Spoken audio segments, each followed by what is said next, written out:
A new refuge has opened up in St. Paul. It's been about a couple of months now. This is a nonprofit crisis nursery for children who simply need a safe place to go when their parents have an emergency or their caregivers have an emergency. It's called Star House. And joining me now is Sarah Anderson. Sarah, thanks so much for being with us. Thanks, Amy. Yeah, so you guys opened up the doors first week of November, I believe, and tell us how it's been going. It's clear and it's sad, but there is a need for this kind of care. Right. Yeah. So, we operate on the premise that every parenting is really hard. And every parent knows what it is like to face a crisis, to have that moment when it is all hands on deck and need everything that they have to get through. But there are, unfortunately, families in our community that don't have those resources. And so what could have been a speed bump can just spiral into a catastrophe. So we're a resource for those families. When that crisis hits, they can bring their kids to us. We'll take care of them for up to 48 hours while connecting the parents with resources that already exist in the community to help them get through what they're facing. Yeah. We opened in November. We were full at capacity our very first weekend. So it shows that there's a huge need in the community. And what does full look like for you guys? How many? I think you call them tuck-ins, right? What are we talking? So we're small. We're just starting out. We're 5 beds right now. We're located in a house in a neighborhood in St. Paul.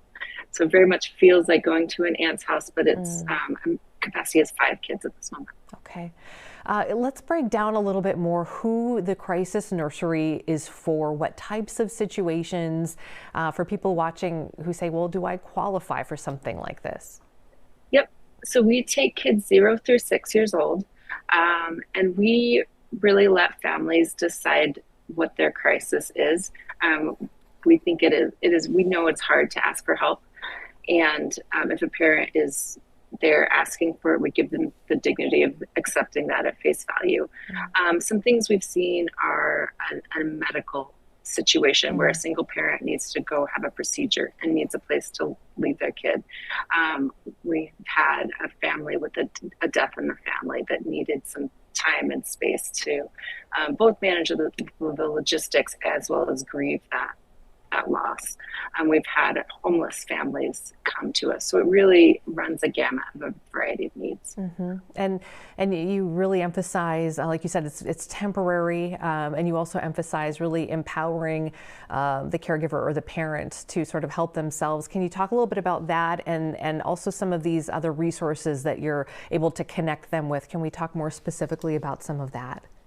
Yep. So we have reached out to a number of different organizations in the community, On the Young, the YWCA, and actually the first 3 weekends we were open exclusively to referrals from them. If we don't have someone immediately in our network that we can connect the family to, we use the United Way crisis line that we're able to help the parents navigate that. Do you foresee, wanting to expand? Is there a need to expand? And what do you need to make that happen? Yep, there's absolutely a need to expand. And we are currently open just from Friday through Sunday. Our medium-term vision is to expand operations at this facility to 7 days a week. And really it's a matter of not only figuring out our processes, but also increasing our funding for that. It costs money to hire the staff to take care of the kids. And then eventually we'll grow beyond. Sorry to interrupt. I just want to say, I want to emphasize, it's a nonprofit, a lot of volunteer hours here to make this go. It's not sort of a government program, even though obviously they need funding as well. But this is not a sort of a government program. Correct. And we have, until very recently, we have been built with the hours, the time, the dedication, and the heart really of thousands of volunteer hours. Our direct care staff are paid positions, but everything else to date has been volunteer.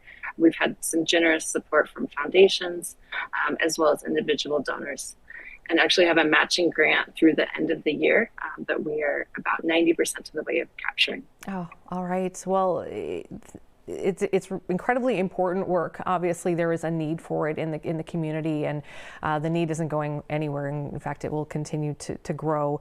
We're glad that you're there with this crisis nursery. Again, it's called Star House. Sarah Anderson, thanks so much for joining us. And if folks want to go on your website, we've been on it here this morning. There's lots of resources and lots of ways to get connected with you there. So we appreciate you taking some time out and raising awareness about Star House. Thanks, Amy. You bet. All right, take care.